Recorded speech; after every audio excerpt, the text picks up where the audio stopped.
प्रस्तुत है सिंहस्थ पर केंद्रित कार्यक्रम अमृत घट बरसे।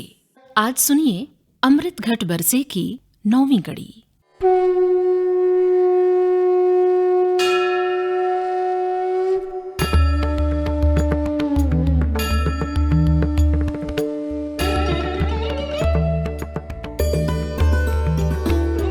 अमृत घट बरसे, अमृत घट बरसे, सिंहस्थ पर उज्जैनी में क्षिप्रासत बरसे, अमृत घट बरसे, अमृत घट बरसे, अमृत घट बरसे।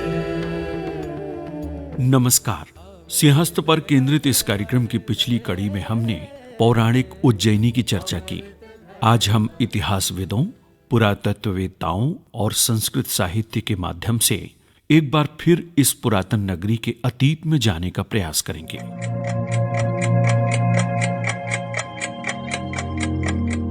मालवा में किए गए उत्खननों में एक ओर जहां पाषाण युगीन मानव के हथियारों के अवशेष मिलते हैं, वहीं उज्जैनी के गढ़कालिका क्षेत्र की खुदाई से एक विकासमान सभ्यता के चिन्ह प्राप्त होते हैं। इतिहासविद डॉक्टर ममता चंसोरिया। वर्तमान उज्जैनी है, इससे 6 किलोमीटर दूर चलते हैं गढ़कालिका। ये एक्चुअल उज्जैनी थी और यहाँ पर उत्खनन हुए और उस उत्खनन में पॉलिश ग्रे वेयर और नॉर्थ ब्लैक पॉलिश्ड वेयर इस तरह के हमको मृत भांड मिले हैं। और ये गढ़कालिका क्षेत्र, वैश्या टेकरी और कुम्हार टेकरी जो उज्जैनी में हैं, वहाँ पर खुदाई के दौरान ये हमको पात्र मिले हैं।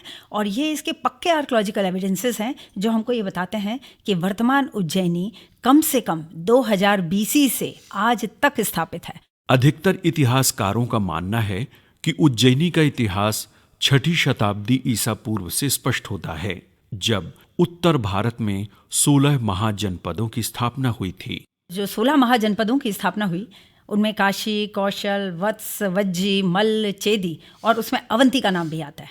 अवंती जनपद की राजधानी उज्जैनी थी और इस युग में उज्जैन का शासक प्रद्योत था, जो इतिहास में चंड प्रद्योत नाम से जाना गया। चूंकि वो बहुत ही क्रूर स्वभाव का था, इसलिए उसकी टाइटल थी चंड प्रद्योत। एक बार चंड प्रद्योत के सैनिकों ने वत्स के राजा उदयन को छल से बंदी बना लिया। वीर और सुंदर उदयन वीणा वादन और अपनी चमत्कारी वीणा के लिए बहुत प्रसिद्ध था। चंड प्रद्योत ने अपनी रूपसी बेटी वासवदत्ता को वीणा सीखने के लिए बंदी वत्सराज उदयन के पास भेजा। उदयन और वासवदत्ता परस्पर प्रेम करने लगे। ये प्रेम कथा अत्यंत प्रसिद्ध हुई। महाकवि भास ने इसी कथानक पर अपने 2 नाटकों प्रतिज्ञा यौगंधरायण और स्वप्न वासवदत्ता की रचना की। प्रतिज्ञा यौगंधरायण का नायक वत्स का अमात्य है। चंड प्रद्योत द्वारा वत्सराज को बंदी बना लिए जाने पर अमात्य यौगंधरायण अपने राजा को छुड़ाने की प्रतिज्ञा करता है। चंड प्रद्योत की नगरी हो या कारागार, अपनी इस चेष्टा में यदि मैं मर भी गया तो भी निश्चय ही महाराज मुझे परलोक में भी अपने निकट ही पाएंगे। साम दाम दंड भेद जैसे भी संभव होगा अपने महाराज को मुक्त कराकर पुनः सिंहासन पर प्रतिष्ठित करूंगा। अरे यौगंधरायण। राजमाता, आप पधारिए पधारिए।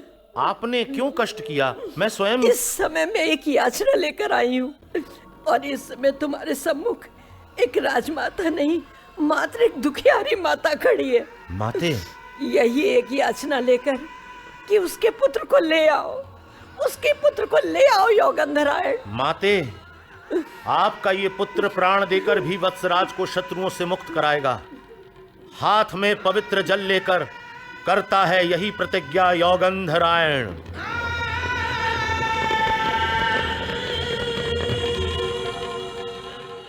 यौगंधरायण योजना बनाता है कि उसके गुप्तचर उज्जैनी जाकर नलगिरी हाथी को भड़काएंगे और उसे शांत करने के लिए चंड प्रद्योत वत्सराज की चमत्कारी वीणा उन्हें स्वयं ही लौटा देगा।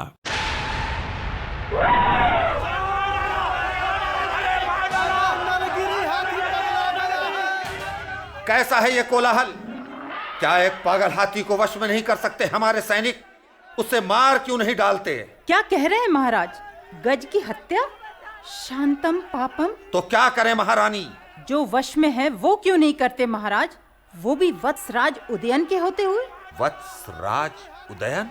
जो अपनी वीणा से उन्मत्त गज को वशीभूत कर लेता है, वही वत्सराज।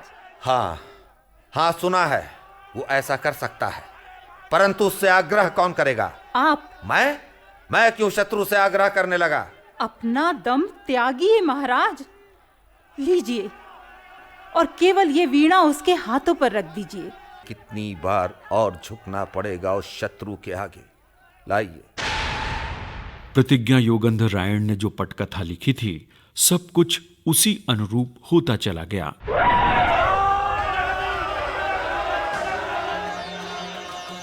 देखो देखो, वत्सराज ने वीणा बजाना शुरू कर दिया। लेकिन वो पागल हाथी तो उसके चारों ओर दौड़ रहा है। कहीं उसे ही ना कुचल दे। अरे देखो देखो, वो भयंकर नलगिरी वीणा के सुरों पर झूमने लगा है। धन्य है वत्सराज, इसकी वीणा में तो बहुत सम्मोहन है। कैसा शांत हो गया नलगिरी। हाँ, वत्सराज के सम्मुख बैठ गया। वत्सराज उदयन की जय! वत्सराज उदयन की जय! वत्सराज उदयन नलगिरी हाथी को वश में करने के बाद अपने प्रिय अमात्य की युक्ति से वासव दत्ता को लेकर वापस कौशाम्बी भाग जाते हैं। वाह गात्र सेवक वाह, हमारी युक्ति काम आई। सैनिकों ध्यान रहे, वत्सराज और वासव दत्ता को कोई छू भी ना पाए। प्रतिज्ञा योगंधर रायण नाटक के कथानक की भूमि उज्जैनी है। इसके अगले भाग में उदयन और वासव दत्ता की प्रेम कथा है, जिसे भास ने स्वप्न वासव दत्ता नाटक के रूप में लिखा है। शूद्रक के प्रसिद्ध संस्कृत नाटक मृच्छकटिकम की कथा भी उज्जैनी की ही है। मृच्छकटिकम की कथा वस्तु इस बात का प्रमाण है कि भारतीय साहित्य में समाज के अंतिम सिरे पर खड़े व्यक्ति का भी सम्मान करने की परंपरा रही है। ये उज्जैनी के निवासी चारुदत्त और गणिका वसंत सेना की प्रेम कथा है। स्वागत है देवी, क्षमा करना, मैंने दासी समझकर। आपने कोई भूल नहीं की आर्य, वैसे दोष मेरा ही है, बिना आज्ञा लिए चली आई। मैं दरिद्र चारुदत्त आपके किस काम आ सकता हूँ? एक उपकार करेंगे? ये आभूषण मेरे जी का जंजाल बन गए हैं। इन्हीं के लोभ में वो दुष्ट मेरा पीछा कर रहे थे। आप इन्हें अपने पास रख लें ताकि निश्चिंत होकर वापस जा सकूं। इतनी मूल्यवान धरोहर मुझ निर्धन के घर में? धरोहर आपको सौंप रही हूँ आर्य, घर को नहीं। विनती करती हूँ आर्य। ठीक है मैत्रेय, आर्य इन आभूषणों को संभाल कर रख दो। धन्यवाद, ये लीजिए। अब मैं आज्ञा चाहती हूँ। ठहरो देवी, मैं तुम्हें पहुंचा आता हूँ। अहो भाग्य। चलिए। विचित्र परिस्थितियों में हुई ये मुलाकात प्रेम में बदल जाती है। चारुदत्त और वसंत सेना के प्रेम का साक्षी स्वयं समाज बनता है, और यही समाज वसंत सेना को गणिका वृत्ति से मुक्ति दिलाकर उसे चारुदत्त की दूसरी पत्नी बनने की अनुमति भी देता है। प्रद्योत काल में उज्जैनी का बहुत विकास हुआ। उज्जैन के पूर्व में मिला दुनिया का प्राचीनतम मिट्टी से बना मार्ग प्रद्योत काल का ही माना जाता है। 6ठी शताब्दी ईसा पूर्व के बाद यदि कोई वंश महत्वपूर्ण हुआ तो वो था मौर्य वंश। इस वंश की स्थापना में सर्वाधिक महत्वपूर्ण भूमिका थी विष्णुगुप्त चाणक्य की। महाराज नंद द्वारा अपनी राजसभा में विष्णुगुप्त को अपमानित किया जाना ही उनके विनाश का कारण बना। मैं विष्णुगुप्त चाणक्य इस भरी राजसभा में अपनी शिखा खोलकर यह प्रतिज्ञा करता हूं कि जब तक इस अत्याचारी महानंद और उसके समूचे वंश का विनाश न कर डालूं, अपनी इस शिखा को बांधूंगा नहीं। चंद्रगुप्त मौर्य पाटलिपुत्र में थे और पुष्यगुप्त को उन्होंने अवंती का प्रशासक बनाया था। चंद्रगुप्त मौर्य के बाद बिंदुसार का बेटा अशोक वो यहाँ का प्रांतपति था या कुमारपाल था। और उस समय जबकि अशोक यहाँ जा रहे थे तो रास्ते में विदिशा पड़ा और विदिशा की जो श्रेष्ठी की कन्या है देवी के साथ उन्होंने विवाह किया। देवी बौद्ध धर्मानुयायी थी और देवी का बहुत अधिक प्रभाव पड़ा अशोक पर। और जैसा कि हमको इतिहास में उल्लेख मिलता है कि कलिंग के युद्ध के बाद अशोक जो है चंडाशोक जो है वो किस तरह से भैरी घोष के स्थान पे वो धम्म घोष के यात्रा पर निकल गया था और बौद्ध धर्म का उसके काल में बहुत अधिक विकास हुआ। इस समय संपूर्ण भारत पर मौर्य वंश का साम्राज्य था और धर्म का एक बहुत सुंदर स्वरूप विकसित हो रहा था। जैसे कि अशोक के द्वितीय शिलालेख में उत्कीर्ण है कि अपा सिन्वे बहु कथाने दया दाने सचे सोचे, अर्थात पापहीनता, बहु कल्याण, दया, दान, सच और शुद्धि यही धर्म का स्वरूप है। मौर्यों के बाद उज्जैनी पर शुंगों का आधिपत्य हो गया। इस काल में मंदिरों के समक्ष विभिन्न प्रकार के ध्वजों को लगाने की परंपरा का विकास हुआ। पतंजलि का महाभाष्य इसी काल में लिखा गया। पाणिनीय व्याकरण की जितनी गंभीर विवेचना पतंजलि ने की है वैसी विवेचना के उदाहरण अन्यत्र नहीं मिलते। उज्जैन में शुंग काल के भी पुरावशेष प्राप्त होते हैं। पुरातत्वविद नारायण व्यास उस समय की कुछ ईंटों की दीवारें हैं गढ़कालिका क्षेत्र में मिली हैं जिनकी ईंटों की साइज मौर्य काल के पश्चात कुछ छोटी होती गई थी, वो मिले। और साथ साथ कुछ ऐसे मिट्टी के बर्तन मिले हैं केवल शुंग काल में ही चला करते थे। उसे माइकेसिस रेडवेयर कहते हैं जिसके अंदर माइका मिला होता था। ईसा पूर्व आखिरी सदी के आसपास की बात है। तब उज्जैनी पर महेंद्र गर्दभिल्य नाम का राजा शासन करता था। महेंद्र गर्दभिल्य जो हैं ये उस समय एक जैन मुनि थे कालकाचार्य, जो उनकी बहन थी कालकाचारी की, उनसे गंधर्व विवाह कर लिया महेंद्र गर्दभिल्य ने।